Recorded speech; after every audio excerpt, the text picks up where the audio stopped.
Chapter 5. A silky sequin shirt flies through the air and hits me in the face. I peel it off and toss it with the others next to me on Ava's bed. I don't even know why I'm in here right now, except that being alone gives me too much time to think about what happened. How I failed, how everyone is going on with their lives. Everyone except me. Every time I look at my phone, it's like that email is pulsing inside it, mocking me, but I can't bring myself to delete it. Maybe I need the reminder to read it over and over again, the words like a bad tooth that you just can't keep your tongue from exploring, despite the sharp, stabbing pain. What do you think of that one? Ava's voice is muffled from inside her closet. Maya picks it up and holds it up to the light. I like it. With what? More clothes fly out into the room. I'm trying to find that black skirt I wore to the party downtown, she says before emerging with a crumpled black object in her hand. Got it. Maya looks skeptical. The two of them together is going to look like you're trying too hard. It's just a party. You're not going to the opera or anything. Considering her options, Ava stops and looks at the debris that lies all over her room. Maybe. How about with those black jeans and fuchsia heels? Better, Maya agrees. Ava slips into the new clothes and, ignoring the mirror Dad installed behind her door, models her reflection in the full-length window that faces the back fence because she says the window gives her a better feel for her outfits. Once she has examined it from every angle, she turns to me. What do you think? It feels like I've been watching all of this on TV, like I'm not really in the room. I'm a little surprised that one of the characters is addressing me directly. Whatever. Come on, she insists, turning to admire the bright pink top. It's for that party on Friday. I blink slowly, feeling Ava come into sharper focus.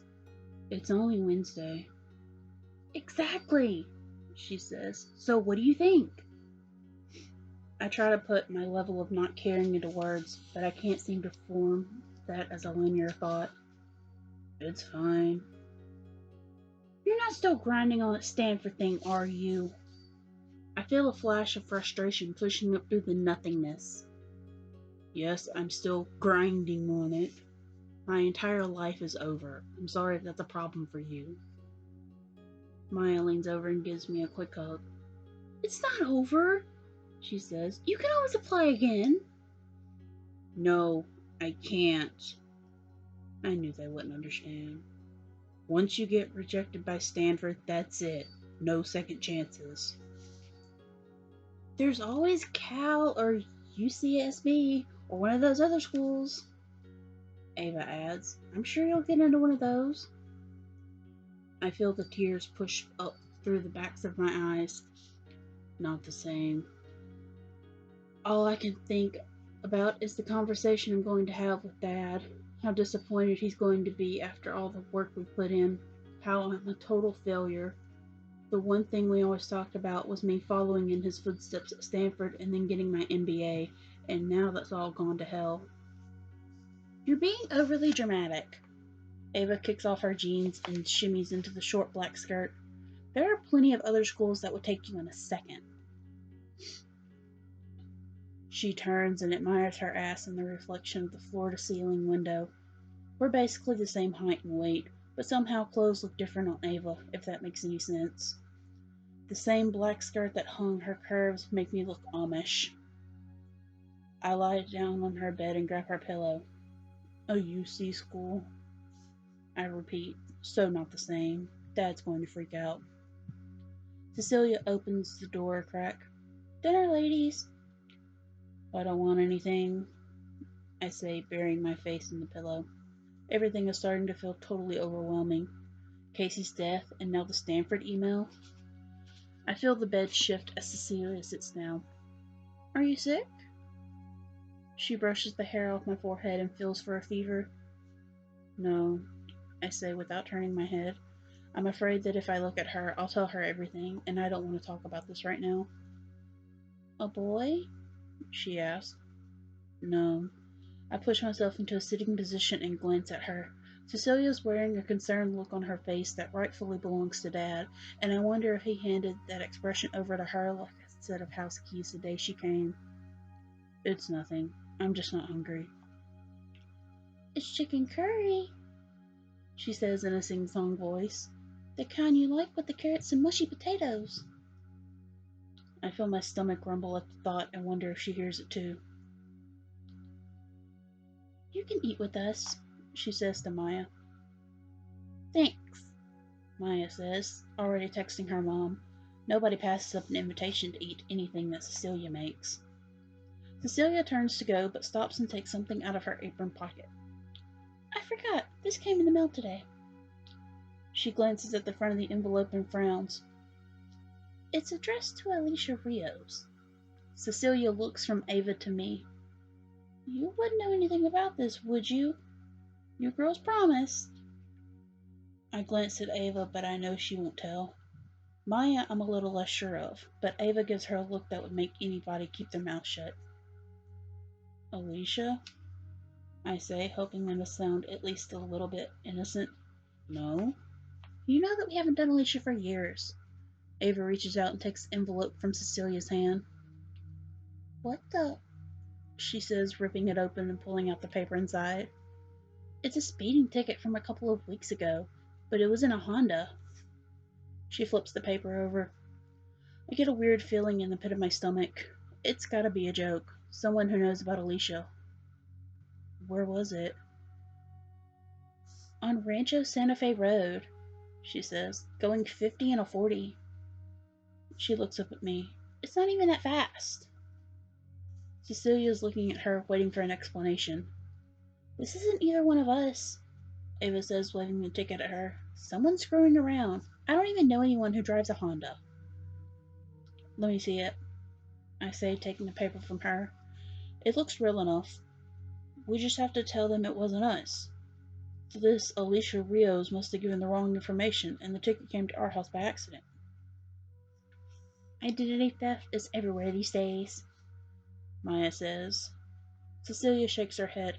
I can tell she's suspicious. You'd better give that to your father to deal with when he gets home. You know he's not going to be happy if Alicia's back. She's not, Ava says, sounding so indignant that even I almost believe her. She catches Cecilia's stare. I'll give it to him, I swear. 10 minutes until dinner, Cecilia says, glancing around at the room at the pile of discarded clothes. And do something with this mess. Okay, see ya. Ava agrees and leans over to give her a kiss on the cheek. Ava started calling her that when we were little and she couldn't pronounce Cecilia. I think Cecilia secretly likes it. What do you think of the skirt? She twirls, showing flashes of her red lace underwear. Instead of answering, Cecilia just crosses herself and backs out of the doorway with a sigh. As soon as the door closes, I turn on Ava. How do you explain that? Somebody knows about Alicia. What if this has something to do with Casey? God, relax, Ava says. Her face shows no emotion at all. It's not like the name Alicia Rios isn't all that common. I bet if you Googled it, there'd be 1,000 of Alicia Rios running around. Maya's right. You hear about cases of identity theft all the time. We should have picked something more exotic, like Amber or Amaryllis. We were kids, I say. Not like we were thinking something like this was ever going to happen. Nothing's happening, Ava insists. Don't be so dramatic. Maybe the cops looked up that name and put the address from the fake ID in the system instead of this girl's real address. That's ridiculous, I say. It's a fake ID. How would they even have our address? I don't know, Ava says. They've got everything on their little top computers. I shake my head. Sometimes Ava confuses even me. So what are we going to do about it? You know the minute Dad suspects something, he's going to start sniffing around. Ava puts her hands on her hips. We aren't going to do anything about it. It was a mistake. We're going to forget about it. He'll never find out. I thought your dad was home, Maya says from her perch on Ava's bed. Didn't he just come back from the Galapagos or something? Yes, Ava says, while I say no at the same time. No, he's not home, I repeat. and the last trip was to India. It was the Galapagos. Ava stands straight and looks at me, tossing the ticket to a pile of papers on her desk. He took that cruise on the small boat to fund some ecology studies. Hang on, I say. I walk into my room and pick up a snow globe from the bookcase. Dad's been bringing me snow globes as a souvenir since I stole one from him when I was 5. Now the bookcase is practically full. See, the Taj Mahal, India, I say, shaking it as I come back into the room. This was from the last trip. Ava tips it upside down and fake snow pours over the building inside the plastic dome, in a place where there's never any real snow. Oh, maybe you're right, she says, examining it. Maya's eyes light up. Hey, maybe that's it. You guys are from India. Maybe your birth mother was Indian royalty who was living here but got pregnant by a commoner, which is why she couldn't keep you. Oh my god, that's so romantic. Like your dad made you into his very own princesses or something. One of us is a princess anyway, I say under my breath. Ava looks in the mirror. Maybe. She shrugs and turns sideways. You could always get one of those online DNA tests done. They're not that expensive. It won't tell you who your parents are, but it'll tell you where you're from, Maya says. No. Ava's tone is sharp and final. But it wouldn't it? But wouldn't it? Ava turns on her. I said no. Maya looks at me, but I just shake my head. I've had this argument with Ava before, and there's no point. Dad adopted us when we were babies, and that's all she wanted to know. Any talk about birth parents and she freaks out. I might do it, try to find out when I turn 18. I don't know if I could keep it a secret from her, though. Maya leans back against the wall and wiggles her feet, admiring the boots that Ava is letting her borrow. So where is Mr. Riaz off to this time? South Africa, we answer together. Maya frowns. She hates any display of twindom, like we're doing it on purpose. I pull my phone out and focus on the screen. Ava and Maya are still arguing over clothes when she comes over to see what I'm doing. Really? Ava asks, tipping the screen back. You're on Casey's page again? Why do you keep obsessing over him? All that has nothing to do with you. I scroll through all of the new messages left by friends and old classmates. A lot of people have been posting pictures of him from high school and even from elementary school, and it's hard for me to picture the leering guy who didn't understand the word no as an adorable blonde kid on the swings. I feel bad about this version of Casey. It doesn't have anything to do with me, I say. 24 hours after I saw him, he was dead. Ava reaches over and grabs my phone. Stop. Casey was an ass, and now he's gone. Good riddance. I stare at her. Ava tends to skate across the surface. Her highs never seem that high, and her lows never seem that low. But this is pretty callous, even for her. I can't believe you said that. I said it because it's true. Everyone else is moaning about what a great guy he was, but we know better. She turns to face me, and I see a flicker of pain cross her face. I'm instantly sorry I confronted her. If this is how she wants to deal with it, I should let her. She points to the fading bruise on my shoulder. He wasn't what he seemed to be, and he deserved what he got from the universe. Fine, I say quietly. Ava looks like she's gearing up to say something else when her phone vibrates on the desk. Huh? She says, tapping the screen. She frowns at me with a puzzled look on her face. Did you talk to Eli the other day? I shake my head. No, I don't know an Eli. Ava looks up from her phone. Tall, gorgeous, in a band. And then it all makes sense. The guy at the cafe. Looks like he worked at a gas station. Her eyes narrow. That's mean. I'm always surprised to find where Ava draws the line. Fine, I say. Looks like he should have been on a gas station calendar with his shirt off. She smiles a little wistfully. Exactly. Where? I was studying on the back patio of Cafe Roma, and he showed up. Thought I was Alicia. Maya's watching the two of us, eyes darting back and forth like a tennis match. He's been gone for so long, I almost forgot how cute he is. She grins and twirls a piece of hair around her finger, remembering. And you know how I am about guitar players, especially guitar players after a show, when the tips of their hair are a little bit damp from all the sweating, and they've been bearing their soul on stage with every girl in the place wanting a piece of them. So why don't you just go out with them? I told you, I'm exploring other opportunities right now. She piles her hair up on her head and makes a face in the mirror. Opportunities named Dilling Harrington, plus Eli drives a pickup that must be at least 15 years old. I try not to picture Eli in my head. How cute his canine teeth were when he smiled. How easy he was to talk to. I can't do this again. I shouldn't. Let me introduce you to a new word. It's called no, as in no more Alicia, not after what happened.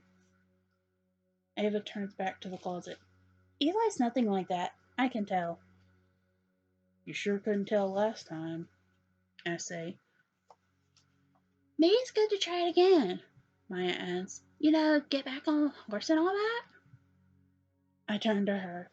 The last guy Alicia dated ended up dead. If the date had been 24 hours later, I might have been with him. Stop being so dramatic, says Ava. I don't want going out with Eli, I say, not as Alicia. Don't worry so much, it's fine. She tosses her phone to me and it lands in my lap, the text from Eli still on the screen. Besides, I'm not going out with him. You are. No, I'm not. I toss the phone back. She taps the screen a few times and looks up at me. I already told him that Alicia would love to see him again. Then you'll just have to tell him the truth. Look, you've had a rough week. You could use a nice night out. Just do it one last time. And if you still want to quit, then fine. I'm with you. Think of it as your big farewell. Ava says, sensing my resolve crumbling. Just stay in public places. Nothing's going to happen, I promise. What have you got to lose? That question hits me right in the gut, just like she knew it would, because she's right. There's not much left to lose. Chapter 6. I'm calm as I sit watching the restaurant from the front seat of my car. Alicia doesn't worry about this stuff. She knows that all guys want her and all girls want to be her, and acts accordingly. I take out a small mirror from the clutch that Ava loaned me and check to see that the heavy eyeliner and lip gloss she helped me apply are still in place. As I move, the big diamond-encrusted pendant around my neck catches the fading light. I actually hate this pendant. Thousands of dollars worth of diamonds set into the big gold A is a stupid gift for teenage girls. And as proof, I lost mine a few months ago and Dad had to get it replaced, but it's Alicia's trademark, so I'm wearing it. My phone vibrates on the seat next to me, and I jump a little, but it's only Ava and Maya texting me to see how it's going. I answer that it isn't yet and shut off the ringer completely. I'm thinking that I don't even remember what Eli looks like when I see him walking towards the restaurant wearing a leather jacket and jeans. I take in his slightly floppy hair and easy smile and have to admit I was wrong. I'd recognize him anywhere. I get out of the car and carefully smooth down the skirt. That is way too short for Lexi, but for Alicia it's just perfect. I'm not a skirt person, but Alicia is. Plus it goes with the ridiculous high heels that Ava picked out. One thing's for sure, nobody would ever mistake me for Lexi at this moment. I can't help but notice that if the zombie apocalypse should happen sometime during this evening, Alicia should be one of the first people caught and converted into a walker, because no way I can run and all this stuff. I walk slowly and carefully towards Eli, aware that his eyes are on my body as I approach. I'm not in any hurry because guys always wait for Alicia. Hey, I say as I get closer, inwardly congratulating myself on the casual spin I managed to put on that one word. Like, I just happened to be walking by this particular restaurant and am pleasantly surprised to find him here too. As he approaches, I wonder if he's going to give me a kiss hello. Ava said they went out twice, but I have no idea how far things got. What's the protocol for a third date? You look great, he says, leaning in smoothly to give me a kiss on the cheek. Friendly with just a hint of something more. Interesting approach. I'm glad you came. His leather jacket creaks slightly as he moves, and there's a musky, spicy smell that lingers for the smallest second as he pulls away from me. I give him just a hint of a smile and look up at him through my lashes like I know Alicia would. She's shameless when it comes to stuff like that. I'm glad you asked. I inwardly gag just a little, but his returning smile tells me I got it right. Being Alicia is basically doing and saying the opposite of everything I normally would. Easy. Eli tilts his head and gives a little laugh. Not mean, exactly, but now I'm confused. What? I run my hand over my hair, wondering if something's out of place. His smile is unreadable. Nothing. Eli glances up at the restaurant sign. So I know I told you to meet me here, but I was thinking we might be able to do something a little more fun. Like what? It's a surprise. Feel like going for a ride? The thought freezes me, and my mind flashes back to the last time I was alone in a car with a guy. I look back at Eli's easy smile. Okay, but I'll drive. Eli looks like he's going to say something, but changes his mind. Great, it's not too far. He walks to the passenger side of my car and squints at the hood. I thought your car was silver. Crap, I didn't even think that he'd seen Ava's car. Dad gave us each the same car when we turned 16, but mine is white. I try my best to look casual. Nope, it's always been white. Oh, he says, nodding. Must have been the street lamps outside the club that made it look silver. Yeah, must have been. I hope that sounds more convincing than I feel. He gives me some directions as he slides into the passenger seat. It's uncomfortably silent for the first few minutes. So I think I totally embarrassed myself in front of your sister last week. I think back to his expression when the seagull stole his fry and suppressed a smile. Oh yeah? How? Well, for one thing, I thought she was you. I shrugged, keeping my eyes on the road. That's not embarrassing. People think I'm Lexi or Ava all the time. I can feel him staring at me. You really do look a lot alike, he says. I've had friends who were identical, and I could always tell them apart, but I see why you get mistaken for each other. Hand me my phone, I say when we get to a red light. I scroll through the photos until I come to the right one and hand the phone to him. There's a picture of all three of us we took last year. It's really a picture of the two of us at our cousin's wedding with an extra Ava added in with Photoshop. I glanced over to see if Maya did a good enough job to fool him. Wow, he says, studying the picture. This is you on the left, isn't it? We've got on matching hideous purple satin dresses. I wonder if he just got lucky. Right, how can you tell? I can tell, he says mysteriously, and hands it back to me. I laugh and twirl a strand of hair around my finger, something I've seen Ava do a million times when she's talking to a guy. It feels so fake, but his eyes follow my movements. At least we don't dress alike. Lexi doesn't exactly make an effort, I say. We're always on her to trade in that nasty sweatshirt for something nicer, but she doesn't really care. The light changes and I keep driving toward the freeway. You think so? Eli asks with a frown. I like talking to her, but she's really... He trails off like he doesn't know how to finish that sentence without being rude. Nerdy? I volunteer. Plain? Boring? I was gonna say serious. Or intense. You're pretty hard on her. I sit back. Lexi brings it on herself. She's definitely focused on going to Stanford, he says. I flinch, remembering my favorite Stanford sweatshirt that is now at the bottom of our trash can. I couldn't even bear to put it in the donation bag. She didn't get in, I say, biting my lip to keep my emotions steady. Glad I can look at the road, because I don't want to look at him. It's the first time I've actually said that out loud. Really? He looks surprised. Well, maybe it just wasn't meant to be. For some reason, I don't want to kill him for saying that. Coming from Eli, it sounds almost reasonable. Not meant to be. Like a good parking spot at the beach or a last sesame bagel at Roma on a busy Saturday morning. Or a future. Maybe you're right. I'm feeling like this conversation is circling uncomfortably close to my real life. So how's the band going? Ava told me what his band is called, but I'm totally blanking on their name at the moment. Good. We're putting out a demo sometime next month. Adam's got a studio going in his garage, so we've been recording there as much as we can. Is that what you want to do? Play music? I can hear the challenge in my voice and realize I sound just like Dad. Next, I'm going to be telling him that he needs to have a backup plan and an English degree so that he can at least teach when his music career goes down the toilet. He raises his eyebrows and looks amused. Is that a problem? No, it's just that only a tiny percentage of musicians ever make it.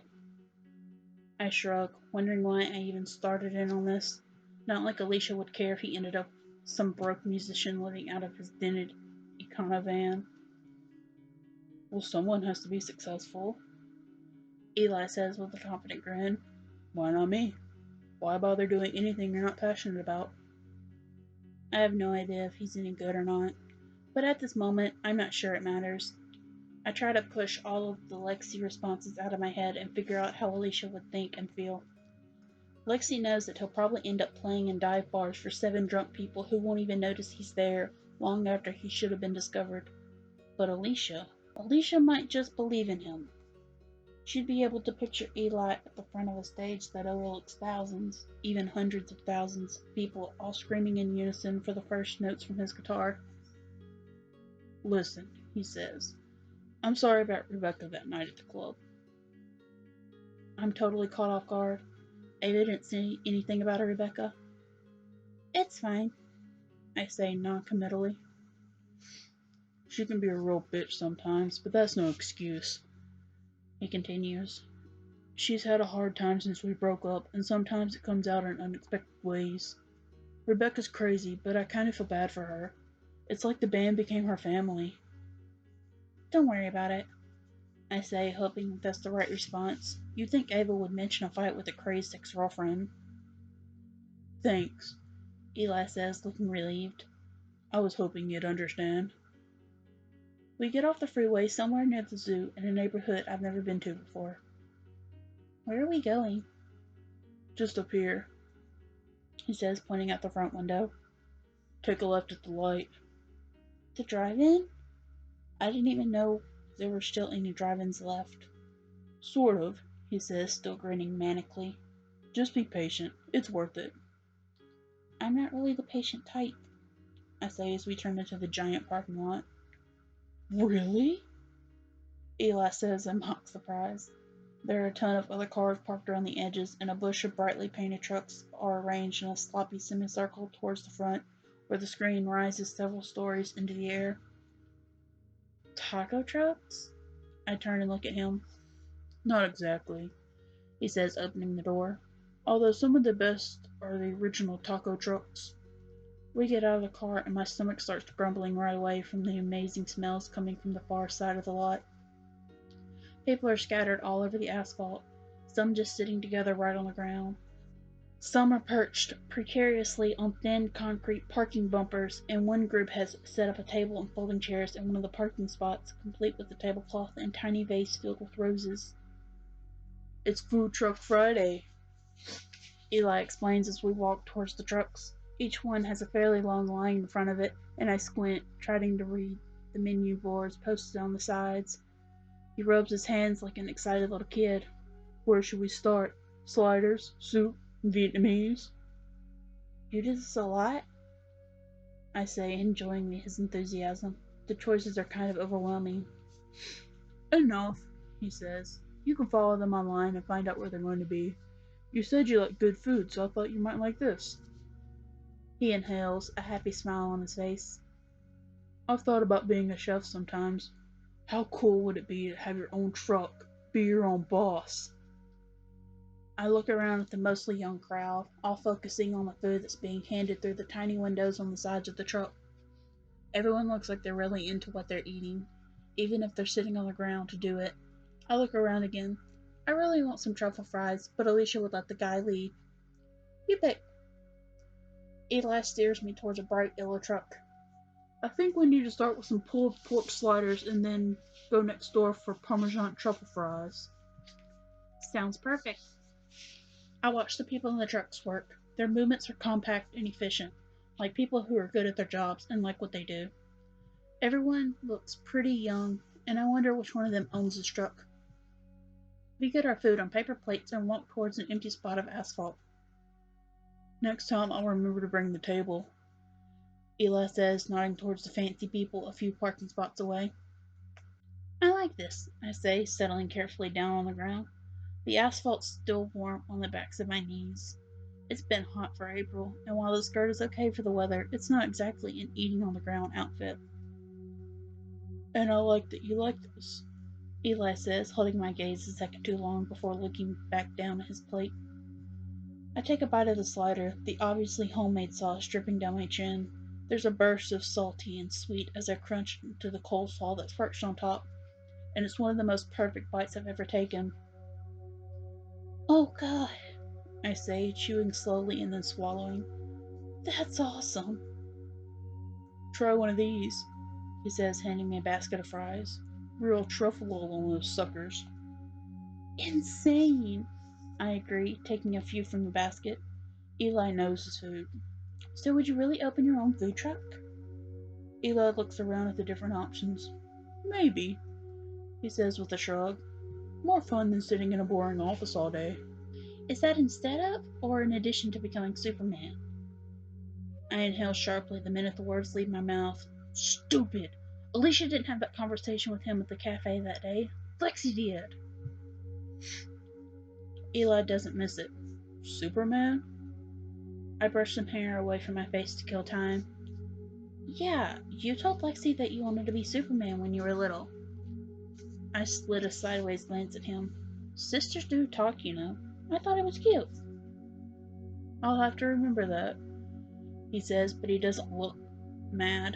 I think that life isn't so much linear as it is a bunch of different rooms.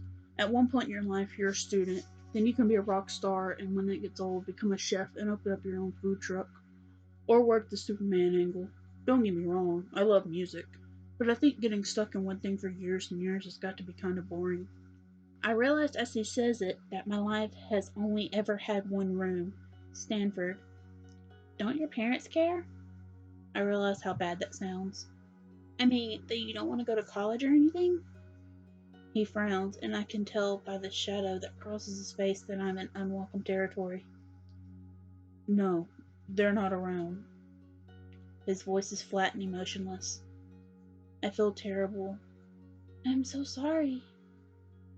Eli looks over at me, and I can tell he's deciding on how much to say. They're not dead or anything. At least I don't think so. We just don't communicate. I lived with Danny from the band since junior year, and when we graduated last year, we got an apartment in Carlsbad. He sits up straighter. It's nice. I can do what I want. I wonder what that would be like, to not have any parental expectations at all. I can't even imagine it. I lean into him slightly. Maybe I'll get to see it someday. There's a mischievous light in his eyes. Maybe. As soon as he says it, I feel guilty. I got so caught up in the Alicia moment, I forgot I'm not supposed to be sitting here enjoying myself. After tonight, Alicia's going to disappear. We eat and watch the people as they gather in line, then finish up their food and drive away to wherever they're going, next on an early spring night. Eli points to the bright orange food truck. The slider guy sometimes parks outside this club in Oceanside. He says, nothing better than a good pulled pork sandwich after midnight. I briefly wonder who else he's had sliders with after shows, and I feel a flash of jealousy that I know I'm not allowed to own. Eli folds his empty plate. What next? How about some pho, and then maybe dessert? Sounds good. I start to push myself off the ground, but Eli stops me. Wait here, I'll go get it. I watch him in line at the Vietnamese truck and how easily he starts a conversation with the couple in front of him, tilting his head back and laughing at something the guy says. Everything seems to be easy with him, free of the subtle vibrations of stress that always seem to be the undercurrent of my life. I wonder if I'll ever really learn to not worry about life after high school, about getting the best grades, running Dad's company someday, for all the good worrying does me now. Okay, I brought you a surprise, Eli says, sitting back down beside me. And you have to eat it first, because once they cool off, they're just gross. He holds out a small round pastry that looks like a donut. What is it? Deep fried Oreo with white chocolate sauce. It's like redneck tiramisu. Amazing. Wow. I agree, eating the dessert first, and then I dive into the fragrant soup. I don't register the chilies floating on top until my mouth explodes in flames. Oh crap! I cough and reach for a napkin to stop the tears that have already started to flow. Sorry, Eli says, handing me the french fries. Have a couple of these, it should help. I take a few and it does help, the heat in my mouth dulling to a pulsing ache. I can feel sweat on my upper lip, and my cheeks are now wet from the tears that have been running down my face. As I bring my napkin away from my eyes, I see that it's streaked black with mascara. I must look like a wreck. Another thing Alicia would never do. Chilies or no chilies. You okay? He asked when I finally pull myself together. I nod quickly, not trusting my voice. I had them put extra chilies in, he said apologetically. Last time we went out, you said you liked your food as hot as you can get it. I do, I say quickly, my voice rough and ragged. It just went down the wrong way. Of course Ava would say that Alicia loves hot foods. She carries a tiny bottle of sriracha around in her bag. I can't stand it. I'm fine. Eli looks concerned, then lifts his hand and wipes my cheek with his thumb. You had a little, he said, and then looks embarrassed by the gesture. I run my hands over my face. I must look like a wreck. He meets my eyes. No, you don't. You look beautiful. The moment hangs heavy between us, and I wonder if he's going to kiss me, when he suddenly stands up and gathers our empty plates. Want anything else? I look up at the trucks again, slightly disappointed that the moment had passed. No. I look away, knowing that I have to stop this before it goes any further. Turns out I really like Eli. I have to tell him the truth. Listen, there's something we need to talk about. Okay. He glances away from me. But hey, the line's gone down. How about another helping of Oreos for the road? I swallow hard. Maybe this isn't the right time anyway. I can only imagine the silence as we drive home if he gets pissed. Sure, that'd be great. While I'm waiting for him to get back, I feel someone watching me. The way you do when the sense is physical, like a hand just brushing the skin on the back of your neck. I look around and see a familiar figure with dark hair and a light pink shirt vanish behind a parked car. What the hell is she doing here? I'll be right back, I say as I pass Ela by the Oreo truck. The sun is low enough that it's getting hard to see in the shadows. When I get to the car, there's no one behind it, but I glimpse a pink shirt vanishing behind one of the trucks. I'm a little pissed that she feels like she has to spy on me, like I can't even get this right. Ava! I shout, walking around the long line to the back of the truck, but there's no one here. I walk back around to the front, looking quickly from side to side, and I don't see her anywhere. I pull the phone from my tiny purse and punch a few buttons. Where are you right now? I demand as she answers. I brace myself, half waiting for her to jump out and scare the crap out of me at any minute. At home? She says casually. We're getting ready to go out. I hear Maya say something in the background. Maya says hi. You sure you're not screwing around? I say, looking around the parking lot. What are you talking about? I don't even know where you are. You swear you're not somewhere around here. You're not lying to me.